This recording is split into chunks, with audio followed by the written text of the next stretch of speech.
Hey everybody, DeLongShot Signatures here, and this is my end of year recap for all the autograph collecting that was done this year. 2022 was huge in terms of numbers, and the quality of the stuff was awesome. Was able to add to a lot of different collections I've been working on, as well as start a bunch of new collections as well, and work on the ones that I started at the end of last year.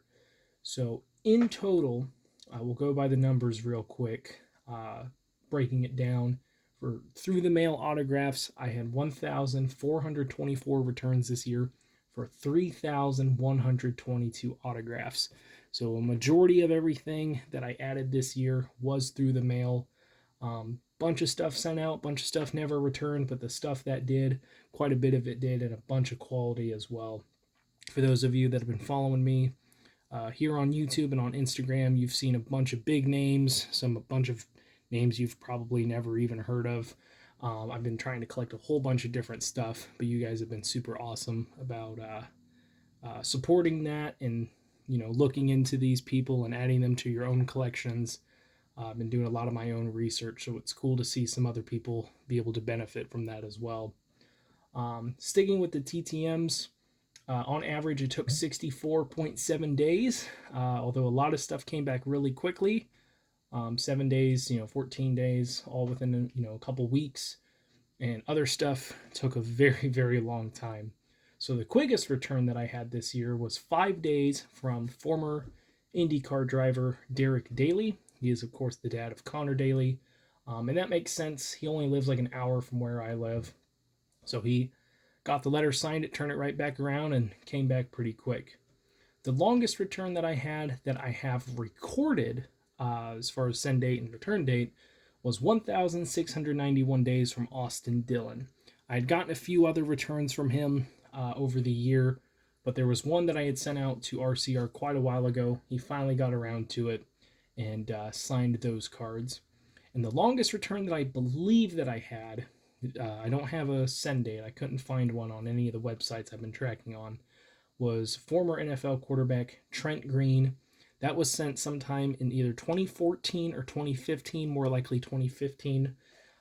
So 2,400 plus, could be way more than that day return. I know a bunch of people had kind of a similar experience with him, not hearing back for a long time, thinking it's gone forever, and all of a sudden everyone got him back at once. Well, hopefully everyone. I know there's always those who don't get their stuff back, which stinks. So as far as TTM, that was a majority of what I got back, but I did get some in other ways. Purchased 74 autographs. The way I count purchases is stuff I either buy exclusively, so COMC, eBay, or private signings. So I did. I think I just did the 2 private signings this year. Now there are those who sign, but they require a fee. I just go ahead and count that as TTM, unless it's like an exclusive event. So I'll talk about some of my top stuff that I got later. But the 2 uh, private signings that I sent out to, those are counted in the purchases because they were charging a fee to sign through the mail, but it was for exclusively that purpose, through someone else, through an event. Whereas, say, Nolan Ryan charges a fee. You have to buy basically a ticket to sign through his foundation, and that's through the mail. But that's kind of at any time, at your leisure, for as long as they've run the program. So that's kind of how that breaks down. But 74 purchases, not a ton this year. I think I did maybe 2 or 3 COMC ones. Splurged on eBay around my birthday, and then a couple private signings at the end of the year. In person, I had 299 autographs.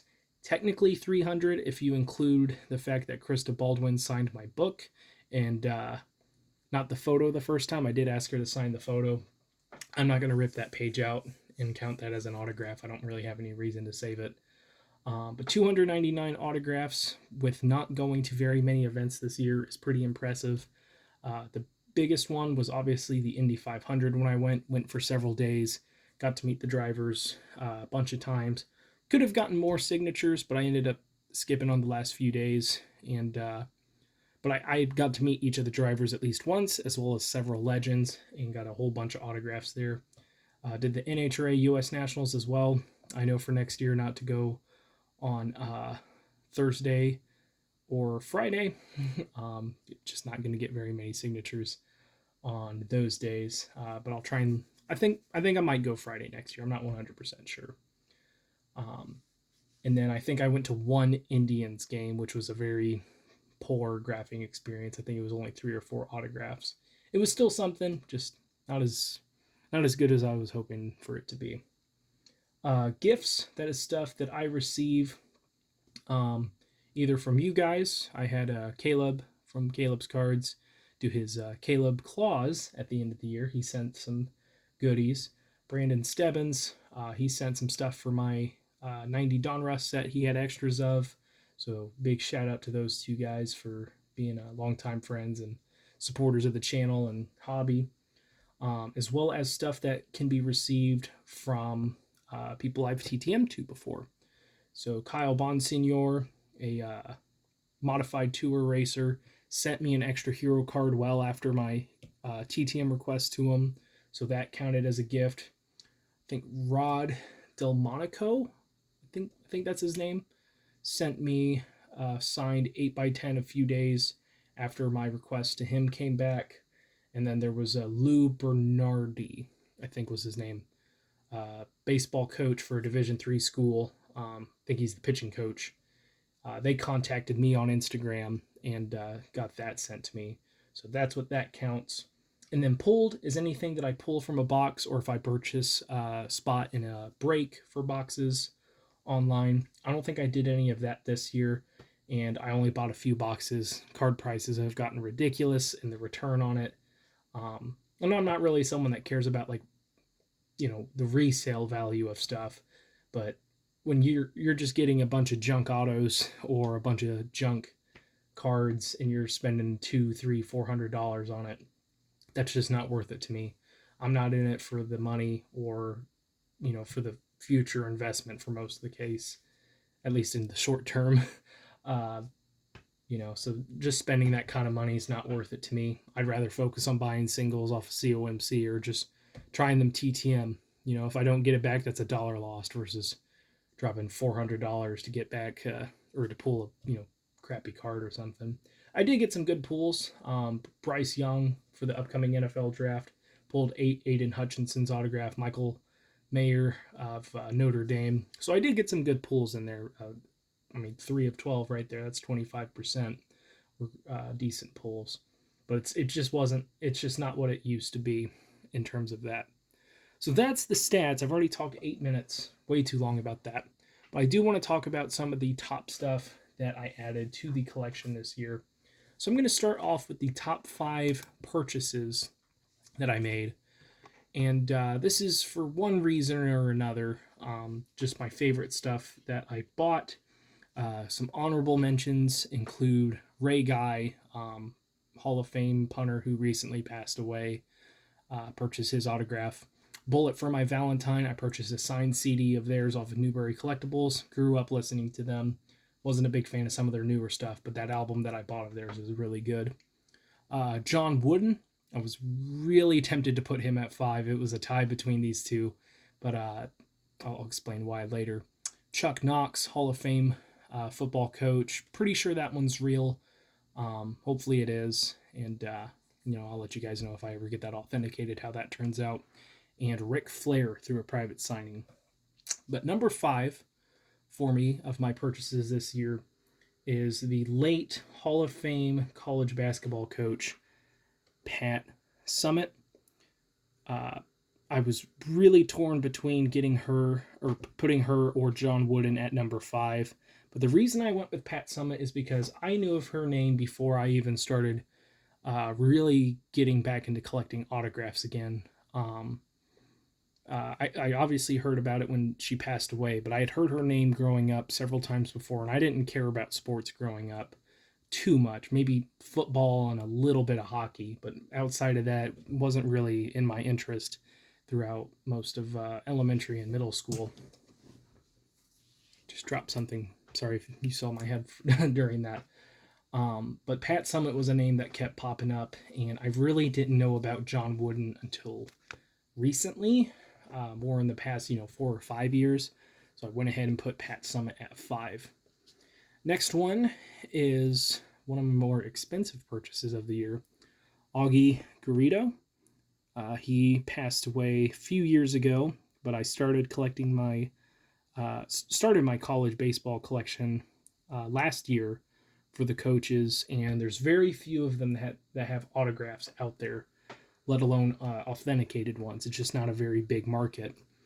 But was able to get some of the top guys from over the years, and then I saw that he had passed away, so I thought, I'm not going to be able to add him to the collection. But a 5-time College World Series champion really, really wanted to add him. So I was looking on COMC one day, and I thought, I wonder if he has any just cards in general of him. And sure enough, I found out he had a signed Allen and Ginter card.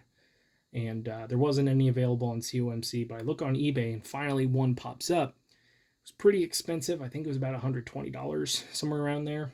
Probably could have tried to talk them down, but I'm like, I can't let this slip away. When's the next time I'm going to see this card pop up? So went ahead, bit the bullet, purchased that one. But I saved in other areas, so don't think that was, the first of many bad investments that I made this year. I saved on a bunch of other stuff. But cool to add that one to an awesome college baseball collection that I've got going right now. I'm really, really happy with where that's at right now. Number 3, one of my favorite hockey players to watch in the game right now. I got this on sale with a bunch of other stuff from Fanatics, and I was really, really surprised at the price I was able to get it at. And then with all the bonuses for savings and whatnot, this was part of a really awesome set of autographs for pretty cheap. But number 3 is Austin Matthews on a signed 8x10 authenticated. Got the NHL sticker, the Fanatic sticker there. Cool looking photo, great signature there. I don't think I've ever really seen anything where he's been a good signer either in person or TTM. I do know that he's done some charity stuff over the years, but it usually costs quite a bit of money. The last one that I knew about, if you spent $134 or donated $134 to a charity, he'd send you a signed photo. So to get that, I think at the end, like $50, I'll take that. I know the charity thing's fine because that's going towards a good cause, but that's really expensive for an autograph, for a single autograph even. So to get that for about $50 or $55, I think it was at the end of the day, super, super happy to have that in the collection. Number 2, this was purchased directly off the guy's website. Never seen anything good about him through the mail, but he loves signing autographs as long as you pay for it. Pete Rose, the all-time MLB hit king. That one was a pretty penny too. I think that was about $100. But the guy's getting up there. At some point there's not going to be more autographs from him, if you catch what I'm saying. And I don't know if he'll ever make the Baseball Hall of Fame, but if he does, I think it won't be a time where he'll be able to enjoy it. That's just the unfortunate state of where everything is at. I know a lot of people have been more forgiving as far as the fan base of, things that he did during his life and how that shouldn't necessarily affect his Hall of Fame status as a player. You can think whatever you want of him as a person. That's fine, is what it is.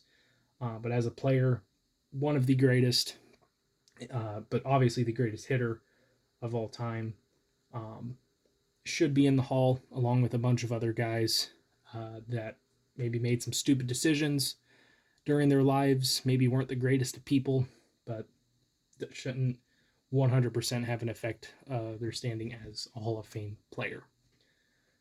Last one for the top 5 of my purchases this year has to be my all-time favorite wrestler, The Undertaker.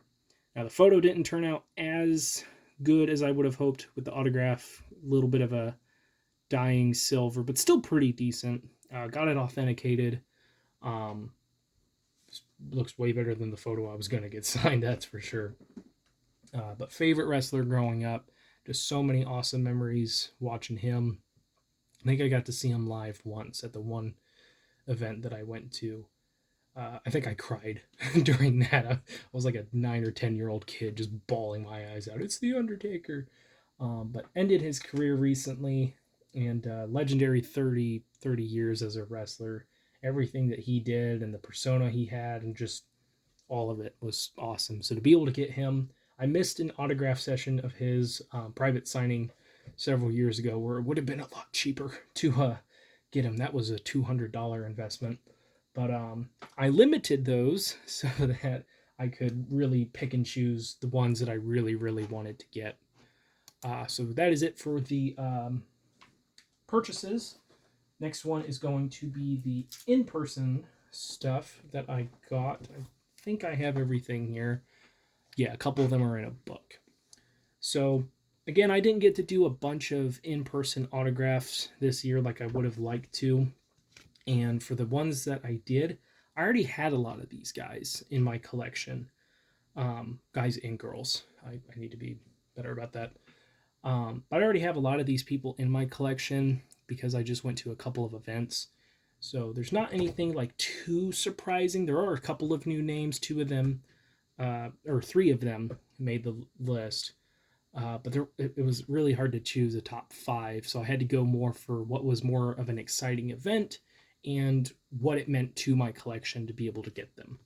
So some honorable mentions include Indy 500 winner Marcus Ericsson. Another honorable mention, Rick Mears. I've gotten him through the mail before, but I was able to add him to my book, which you will see a couple more autographs from that.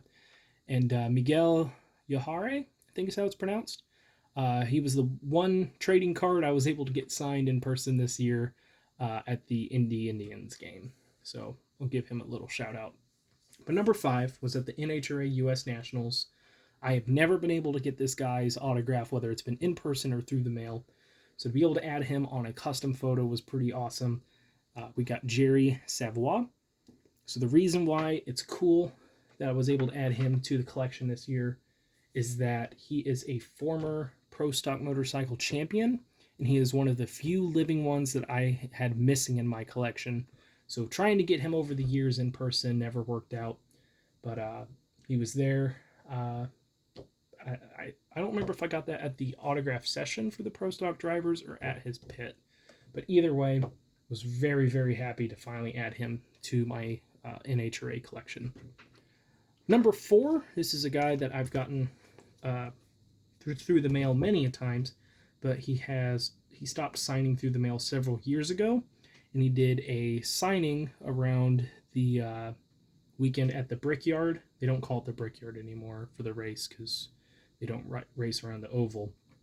But got a few signatures. I'm just going to show 2 of Kevin Harvick. So from what I understood from other collectors that were there, this was the first signing he had done in years in Indiana, at least a public signing. Part of that was, due to COVID, of course. A lot of drivers weren't doing in-person autograph sessions. But he also just kind of stepped back from doing the in-person stuff. So it was kind of a telltale sign that his career would be ending soon. And I believe next year is his last year. But I also got a signed hero card. So this is what they were providing. A bunch of people brought their own stuff. I only brought 2 cards. I could have brought way more, but I didn't want to be that guy. Plus, I didn't know how many people were going to be there. Like, I probably could have Ricky Stenhouse sign all of the cards that I needed, because there weren't very many people at that signing, but that one filled up pretty good. Number 3 is going to require me to show a book. It's also going to give away number 1 as well. But Dario Franchitti, he actually signed a couple of items for me. I also got him on a photo, but I thought the book was a better addition to the collection.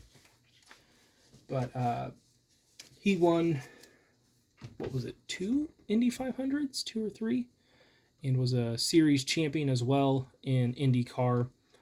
He resides in the UK, so he is really difficult to get through the mail, if he even signs through the mail at all. But I was fortunate enough to able to add him to my collection to add to the IndyCar. So I was super, super happy to add him at the track. Sticking with IndyCar, Number two, it's going to be, I think this is going to, maybe tick some people off that he's only number two and not number one, given everything that's gone on. But I'm going to go with Jimmy Johnson. So, Jimmy Johnson, I was never able to get him to sign anything for me at NASCAR events, just ever, any of the years that I went. And from talking with people at the Indy 500, he was pretty tough last year as well in his first year of IndyCar. But this year he was a lot kinder, not really kinder about it. He was a lot more open to signing and signing multiple items for people.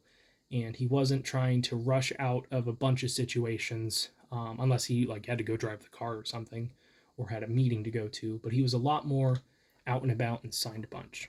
So in total, I was able to get 17 autographs from him on various cards, a couple photos. Don't think I added him to my book, which is fine and everything. And it, from what I gathered while we were at the track talking with some people, I'm like, he's been really, really friendly of signing and everything, which isn't normally like him. I wonder if he's not going to retire from full-time racing at the end of the year. I'm not trying to pull a LeBron James meme of like, I knew it before it happened, but I did call that one. That's just something I've noticed with some of the top athletes and everything, is that when they start getting a lot friendlier about signing and spending time with fans when they weren't like that or as good about that for a long time, it usually means that they're probably thinking about, they've at least considered the possibility of retirement, if not that year, pretty soon. So really, really awesome of him to be so kind for so many of us at the track. Just taking care of a bunch of fans. He's still going to race. Hopefully I'll be able to catch him at some more events. I still got some stuff I need to get signed. But to be able to add, 14 cards and 3 other items to the collection when only having one autograph of him for the longest time was pretty sweet. The last one is another one that's in the book right there at the top. Ari Leyendijk. The reason why he is number one for my in-person signings is I've tried him a couple times through the mail, never heard back. I think he's a 2-time Indy 500 champion. And he was the first autograph I got at the Indy 500. So I don't think I've ever gotten an in-person IndyCar success before, unless they had been in NASCAR at some point. So he was the very first one, because this was my first year going to the Indy 500. I didn't go to the actual race, but I went to the month of May stuff. So to have a guy that I've been trying to get for so long as the first autograph to start off a really wonderful couple of weeks of autograph collecting was really, really cool. And finally, we're going to wrap up, because this video is already taking way too long, my top 10 TTMs of the year. This was a really, really, really difficult list to put together, and I tried to focus less on like the biggest names and, like the really cool returns, because I could just easily go for the ones that were like, oh, they included something extra, so automatically move them up to the top. I didn't necessarily want to focus on that. I wanted to go with the stuff that made me the most excited when I opened it. Whether it was because I had tried the person multiple times and I finally got them, or they're not a good TTM signer, they were huge in the collection, it was someone I grew up, idolizing and all that. I try to take all those factors into account, so it's not like the biggest names of all the different, collections I've got going. It's more so what it meant to me, which still made this really, really difficult to put this list together. As well as, just whatever got me the most excited, or like, oh, this is really cool to get. So number 10, actually, let's do some honorable mentions. Honorable mentions include Austin Coyle, former crew chief of John Force Racing. I mentioned him because I hadn't really seen anyone else get him back, and I've been wanting him for a long, long time. So to get that address in over a year return was really cool. Connor Bedard, he signed for me twice. He's going to be a fantastic NHL player whenever he makes it. He almost made the list, but there were just some other ones that were a little bit cooler. John Cooper, head coach for the Tampa Bay Lightning. It took 2 tries to get him, and I got him after he won his Stanley Cups. He could win more, but he won 2 Stanley Cups and then signed. So I thought that was pretty cool. I was really excited to add him.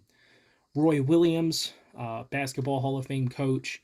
I had seen a lot of people saying he wasn't going to be signing anymore, and that was after I sent to him, and or that was around the same time that I had sent to him. So I thought, man, I'm not going to get him back, but I did. So that was awesome. Nolan Ryan, I because he's the most statistically best pitcher of all times for in terms of strikeouts and all that.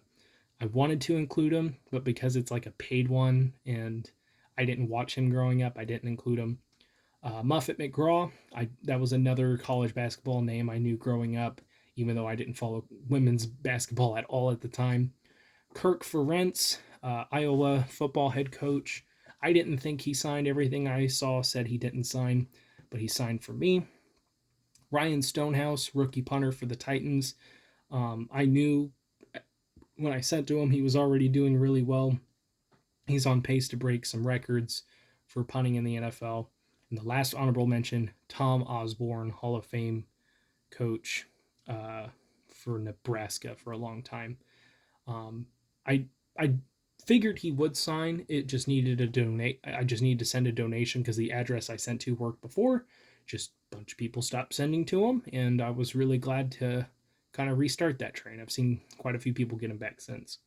But number 10 on my top TTMs of the year, I'm going to go with Dane Farwell for the sole reason that it is the greatest inscription that you could only get through the mail. But he wrote, Landon, I know where you live. And as the stuntman for Ghostface, I think is the name, from Scream, that is terrifying, but that is also an awesome, awesome inscription. I don't really watch horror movies or anything like that, so I don't really have any connection to that. But just to have a fantastic inscription like I know where you live is awesome. So that gets number 10. Number 9, and I should have put these in a different order, is a very well-known actor. I'm not big into movies and stuff like that, so you don't see me getting actors and actresses and directors and all that all the time. But I know how big of a name this guy is, and I wanted to get him. He can be kind of hit or miss sometimes with collecting, but got a really awesome success from Sam Elliott. So that is my number 9 for the year. I really could have done this a lot better. Number 8 is a former football coach. I'm not a big fan of the person just because of stuff that was that came out about him. But in terms of my college football collection, this guy is a no doubt future Hall of Famer, 3-time national champion. He also coached in the NFL, which is pretty cool. Get to add to that collection. But the reason why I included him was I hadn't seen anyone else get him TTM before. When I tried him TTM the first time, I got back a stamped autograph. And then I tried an address that was widely available for a very long time. It no longer works. But I hadn't seen anyone else try it, gave it a shot, and got back Urban Meyer. So again, not one of my favorite people in the world if all the stuff that was said about him was true, and it sounds like a lot of it is, based off of how much there was. Kind of a crappy person as a coach, but a fantastic coach in terms of accomplishments. But I felt really, really awesome getting that and seeing that they were at least hand signed. It matches the autographs that I've seen that have been authenticated. And I think a couple other people got him back before he shut it down and stopped signing. So that one was really cool.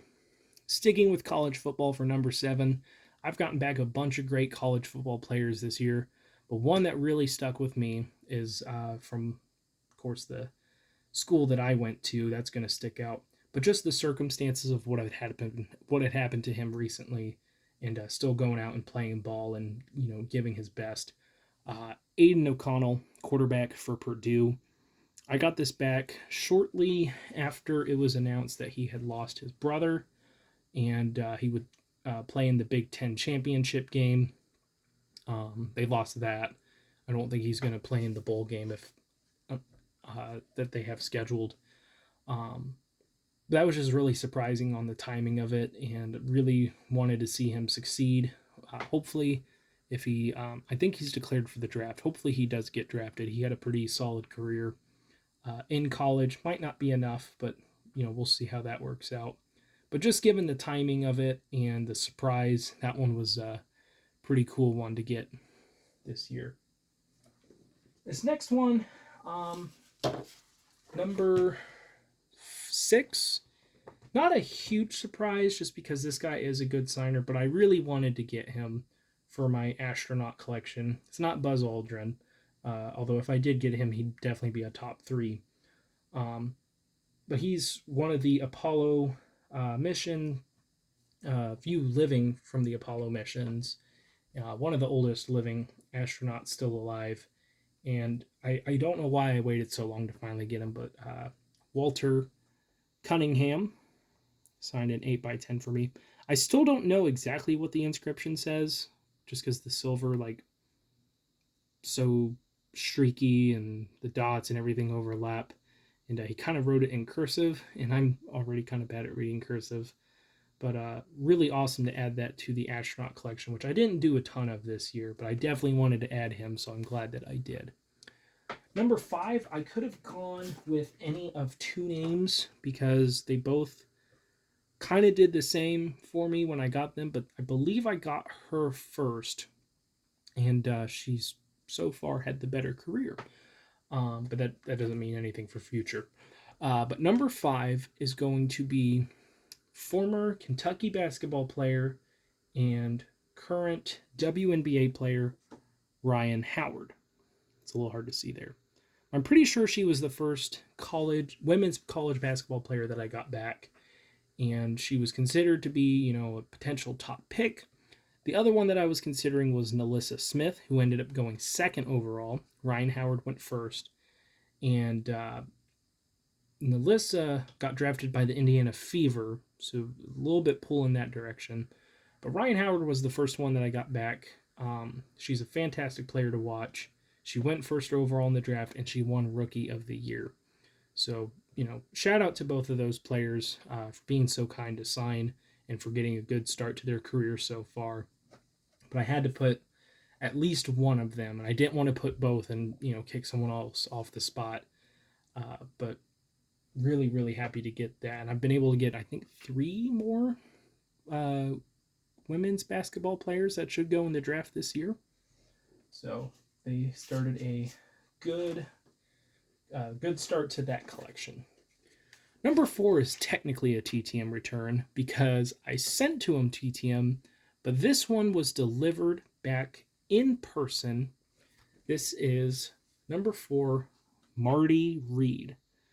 So Marty Reed was a 30-year employee at ESPN working in the broadcast booth for NASCAR and IndyCar. So I was going through with my Indy 500 collection and trying to find different drivers, and I thought, you know what, let's send to a few of these commentators as well, because I've gotten a few of them. I got Bob Jenkins before he passed away. Who's the other guy? Oh, there's another guy. Oh, it's right on the tip of my tongue. I'll remember it at the end of the video, I'm sure. But there was another former driver who I got who announced it for a long time. So let's go for these other guys. And I saw that Marty Reed lived not that far from me. Did some research. He lives in the town over and everything. So I was like, all right, I'll just give it a shot. This will be cool. So on a Saturday morning, he comes up and rings my doorbell. And I'll just be honest, I am not a morning person at all. So I wasn't really ready to talk to anyone. I didn't recognize him at first. He does look a lot different now. But he was like, hey, you wrote me a letter, so I figured I'd meet the person that was so kind to write to me and everything. And we talked about his career there, just how ESPN isn't the same as it was in terms of both the product that they're giving out as well as how they treat their employees. And he is a bus driver now for the school district that I grew up going to. But he signed the paper and then put the photos in this frame But really, really cool of him to do that and say hi. I've heard a few stories before about people having this happen to them with someone that lived pretty close nearby. So I never thought that would happen, but it did. And just a true class act through and through. Marty Reed, really awesome to get that return. Number 3 is going to be a former college football Heisman winner, former NFL player, college football coach. I think he coached the NFL, and he won the one championship that ever occurred in the AAF, which wasn't a championship. It was just handed out because they shut down the league. But a fantastic football legend here. I tried him, I think, 3 times, didn't hear back, and then finally an address popped up, tried it out. I got back one from Steve Spurrier. So even though he only signed one, I was still super happy to get him back after trying for several years to get him. He hit so many different collections that I'm working on, and that was really, really awesome to finally get to add him to the collection. Number 2 is one of my favorite players growing up. This very easily could have been number 1. But this took quite a while. This took 635 days to get back. And I saw someone else on Instagram get a return from him. I asked him, hey man, where did you send? He sent me the address. And then after a few months, I was like, yeah, it's probably a one-off, or he gave me some BS address. Probably never going to see that again.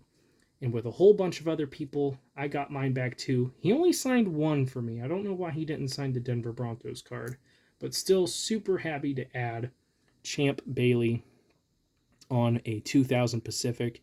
I did already have a Champ Bailey autograph. I purchased one from the Pro Football Hall of Fame, but to get him through the mail, because I purchased that way after sending to him, but to get that back through the mail, and now it looks like he's a pretty decent signer, which is kind of cool. I might get him on a Broncos item and then be done with sending to him. But just to get that back was awesome. Was not expecting it, and super cool return after such a long wait. But this one was an even longer wait. Number 1, and it was very hard to pick a number 1 because there were so many good ones this year. But just for what this guy accomplished between the time that I sent to him and when I got it back, and what he has continued to do since, I had to include this somewhere on the list, and it ended up being number 1 for me. So after 1,041 days, he only signed one photo, but I am perfectly okay with that because this is coming back from a top NHL draft pick who would go on to win the Stanley Cup. Believe he won Rookie of the Year, won Defenseman of the Year, and is one of the top scoring defensemen in the modern era, and might end up being one of the top scoring defensemen of all time, just with the way that it's looking right now. But Cale Makar is my number 1 return this year for so many reasons, those included. But just a shock to get it back. Really wished I had sent some cards. I don't think I have his rookie card. That would be way too expensive to send through the mail. I need to get that insured. But just, again, a really cool return. I sent to him after he made his debut in the NHL playoffs. He did okay there. Nobody really knew what he was going to be. I think he was 4th overall, so there was like some hype about him, but it's like, oh yeah, he's going to be a good player, but it could take a few years and all that.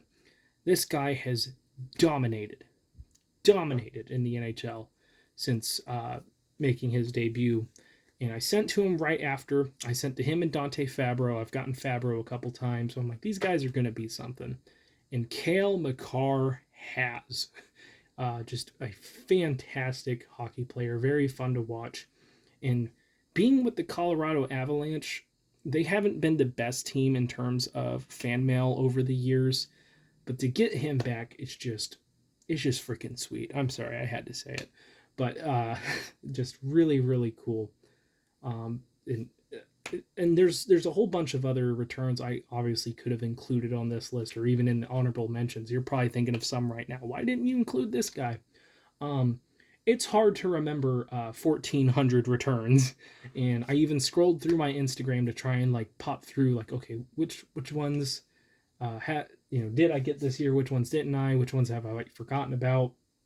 And it's really tough to do, especially when you only give yourself one day to do it. So next year, I'm going to try and keep track of it throughout the year. But either way, fantastic year. I don't expect next year to be nearly as big, but I think I said that last year as well. It's been a tough year being unemployed for most of it.